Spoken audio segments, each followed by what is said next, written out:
Hey everybody. As I work to prepare myself in my little 25-foot sailboat for distance cruising, I've been working lately on the inboard engine. And I'm waiting for parts on that right now. But in the meantime, I've been looking for an outboard for my little inflatable dinghy for quite a few months now. And I found this little 5 horsepower Mariner outboard engine, a little 2-stroke, and got it for a deal, 50 bucks. And so I'm gonna see if I can get it started and see what, if anything, is the problem with it. So I just picked up this Mariner 5M. It's a 1986 2-stroke 5 horsepower outboard. And really excited. I've been looking for quite a while for an outboard engine for my little inflatable dinghy. And this will serve as my engine for essentially my car, quote unquote my car, while I'm trying to cruise my tiny little 25-foot sailboat. The big issue that I'm aware of as of now is that the handle is broken off. And the information I have is that the outboard works just fine, but that it was basically abandoned because of the handle. I took care of that, kind of put the cart before the horse, and the handle's over here, repaired. Now that I've spent more money, I'm going to go ahead and see if I can get this running. Okay, the handle is back on and snugged down. I've got the throttle cable hooked back up to the handle here, but it's out of adjustment. So I'm going to go ahead and I'm going to take this off and see if I can get a better angle on this screw right in here to feed this in, take up some of that slack on the throttle. Okay, that's a little better. Turn the handle here. That's going to move. I don't know if it should have a little bit of play in it. It doesn't for me, but it is bottomed out on the idle stop here, and I do see that inside the carburetor. You see that it's moving okay. All right, I'm gonna get that back on there, the intake muffler here, and then we'll check the spark. All right, well, I felt like I had to move things indoors. Get out of that noise, and this is the same place where I'm working on my inboard, my Yanmar 1GM diesel engine, and I am waiting for parts even just today. I've got most of it taken apart. This will go back in the boat after I do some work there, but this is a fun day today because I'm gonna continue with this one. Spark plug size on this is 21 millimeters.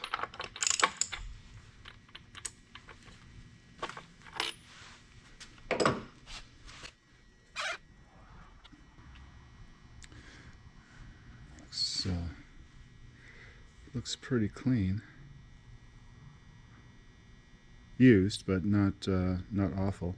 We'll check the gap on that too. I'm pretty sure I have a tool that will help me do that, but right now, let's check this. Let's see, we'll just put it against the case. Let's try that.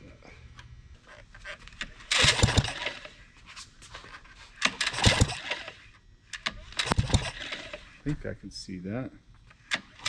Yeah, that's sparking. Okay, so we got spark. Okay, I checked the gap. The gap on these spark plugs. This is a B7HS, which is what's specified for the engine, and the gap is 0.024 inches. And so we've got this little baby here, and it's a little fiddly, but looks to be right about there. Okay, well, thanks again to my friend who he has graciously allowed me to work on this stuff here at his shop. He does have a compression tester, which I do not have. So let's go ahead and thread this in and give this a little test.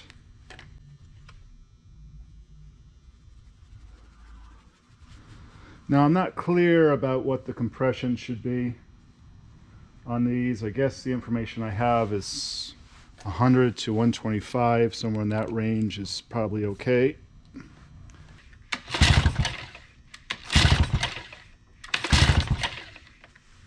And what we have, oh, that's not good. That's not good at all. That's just above 50. So, no, that's a bummer.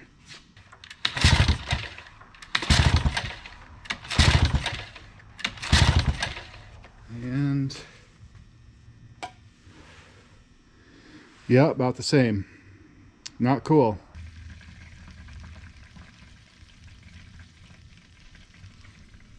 I'll be back. Well, I thought I was being clever with this little idea. I wanted to get this tank cleaned out. Unfortunately, the pickup tube doesn't pick up the last inch or so of fuel, and that's quite a bit.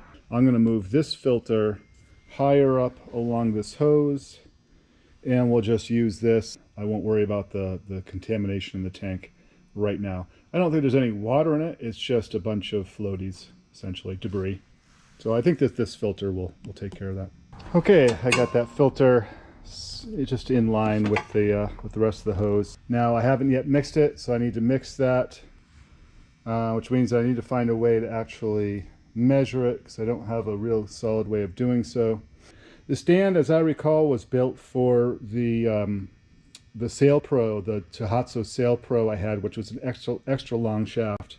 And so I think, well, I was going to cut it down, but actually I'm just going to go ahead and remove this crossbar right here and just drop that down 10 inches. And then that way I've got a bucket that will fit in the bucket, so I can get some water going in there. And then also I gotta look at this here first too. I don't want that on there like that. So we'll look at that here in a minute. All right, well, I'm gonna go find something to measure that fuel a little bit more accurately. But I'm waiting for a package here, and I kind of want to be here when it arrives, so let's do this instead. Then I'll make a trip to the store, I think, to find something I could... You know, they've got those graduating containers specifically for outboard fuel. The problem with those is that they're 32 ounces, and with such a single cylinder engine, I don't need 32 ounces of outboard, two-stroke outboard oil. Oh, this is not even... There's the nut. This is not even on.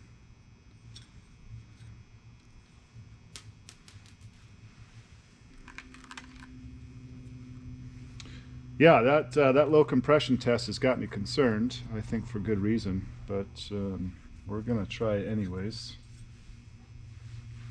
That shear pin looks to be in good shape.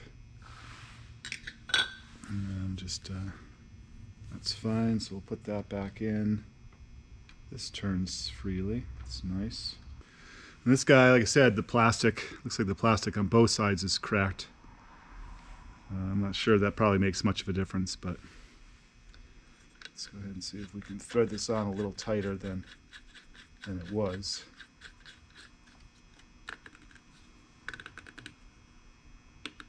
Oh no. So the plastic is simply turning around the nut.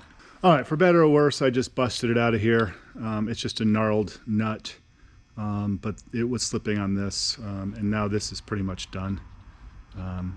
I might try to temporarily maybe epoxy it if I clean it up, but for right now we'll get this. Oh, is this gonna even work? I think it'll work. We'll see. Yeah, that's much better. And we'll use the channel locks. Again, just temporarily here. I'm not gonna run the boat or run the... So that's okay. And I could put that split pin back through it.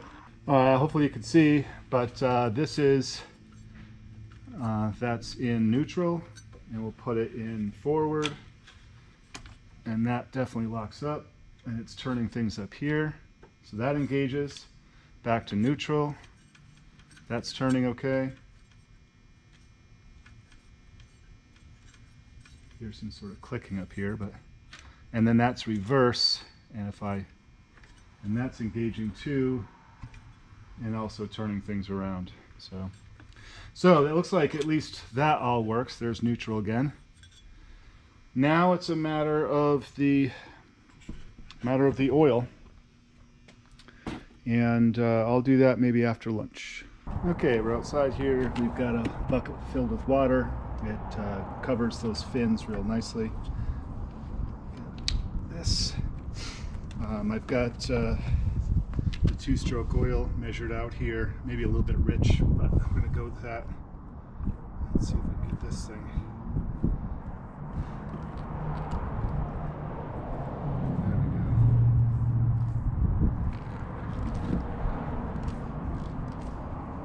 we go. Okay, that's nice and snug. Let's go ahead and put this on start. Put the choke. Make sure we're in neutral. Let's give it a go here.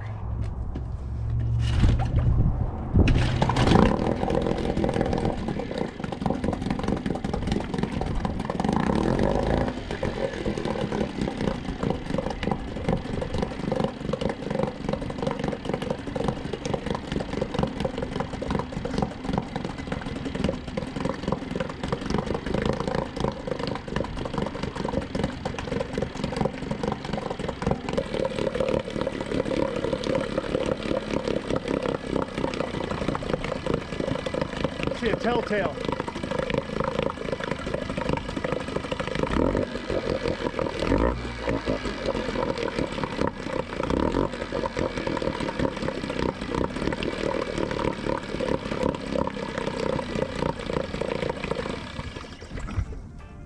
No telltale.